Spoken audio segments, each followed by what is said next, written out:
DETV News is powered by DART, Delaware's transit service. Moving forward. Live proudly, boldly, and with peace of mind by advocating for your health with an early cancer screening. The LGBTQIA+ community is at higher risk of cancer, but screenings can detect cancer early when it's most treatable, giving you the power to live exactly as you are. Talk to your healthcare provider today. If you don't have insurance, talk to a nurse navigator to see if you qualify for free screenings.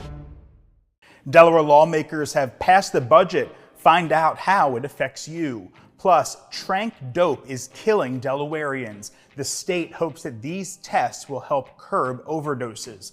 And the 4th of July holiday is upon us. What you need to know for getting around Delaware, as well as a full list of where to catch fireworks in the first state. Those stories and much more tonight on DETV News.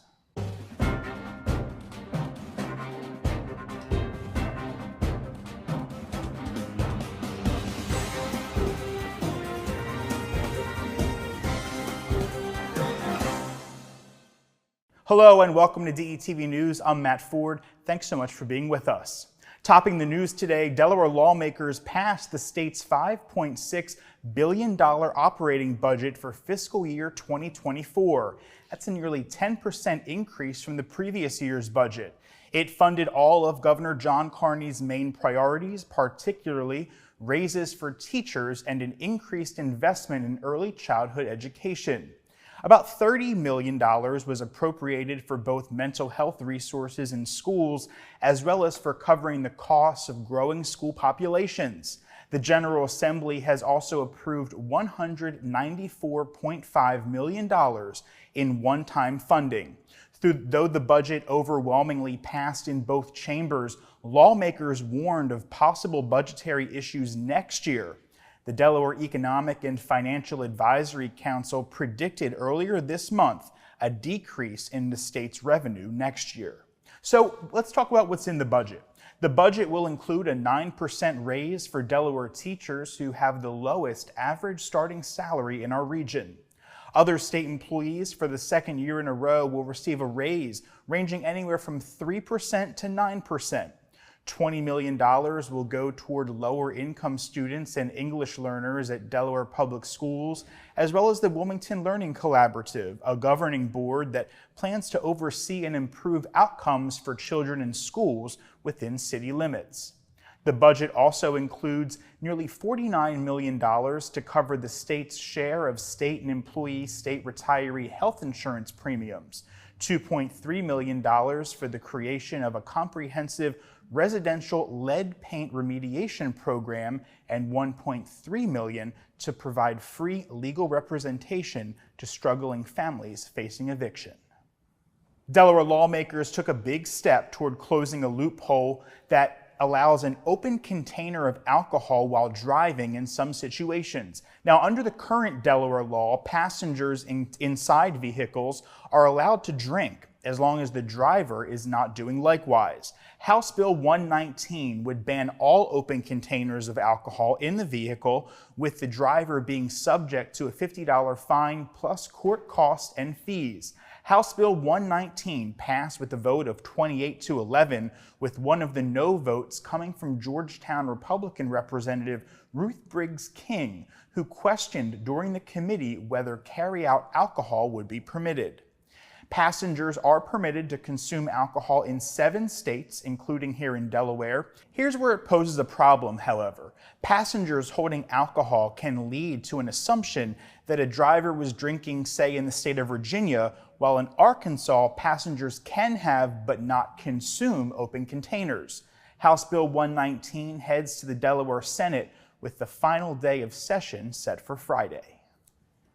Lawmakers also passed the Climate Solutions Act this week, a significant environmental bill which seeks to reduce greenhouse gas net emissions by 50% by the year 2030 and reach a 100% net reduction by the year 2050.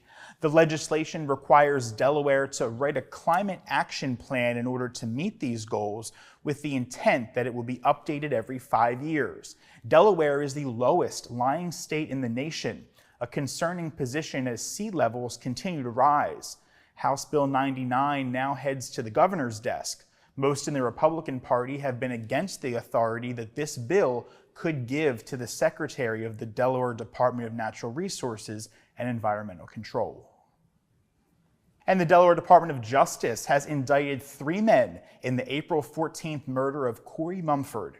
The men were indicted this week by a Sussex County grand jury for the shooting of Mumford at the Wexford Village Apartments. Mumford was just 18 when he was killed. He was a senior at Laurel High School and a shining player on the school's varsity basketball team.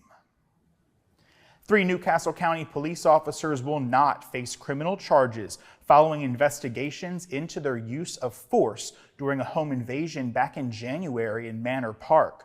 One suspect was shot and survived. Another was also located a few days later nursing a gunshot wound.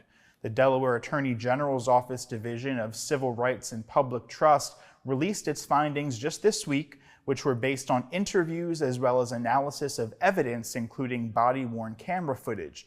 The investigation concludes that the officers reasonably believe that the use of potentially deadly force was necessary for the protection of another and themselves.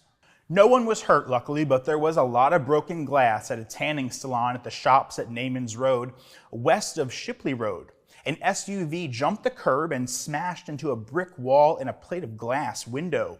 Firefighters secured the scene and called for the Newcastle County building inspector.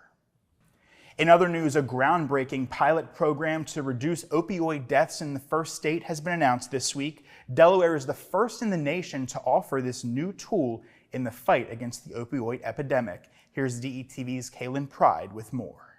These testing strips are going to be a game changer. Over the years, the opioid epidemic has continued to impact the people of Delaware. And with the 4th of July coming around the corner, officials fear a spike in overdoses. Lieutenant Governor Bethany Hall Long, medical groups, and community partners announced a pilot program to distribute the nation's first combination fentanyl and xylazine test strips in the first state.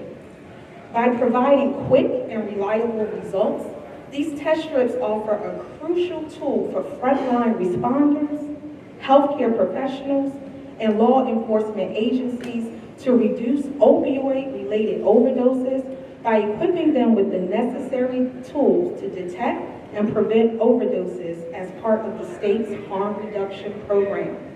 According to the Division of Forensic Science, in 2022, over 500 Delaware residents died from drug overdoses, the most overdose deaths on record in the Fentanyl has been the majority of substance that we have found in our overdose deaths. It's very tragic. Now we're seeing the really caustic, horrible xylazine tranquilizer in our clients. Part of our pop-ups and community events, we show people in the community how to administer Narcan in case there's an emergency.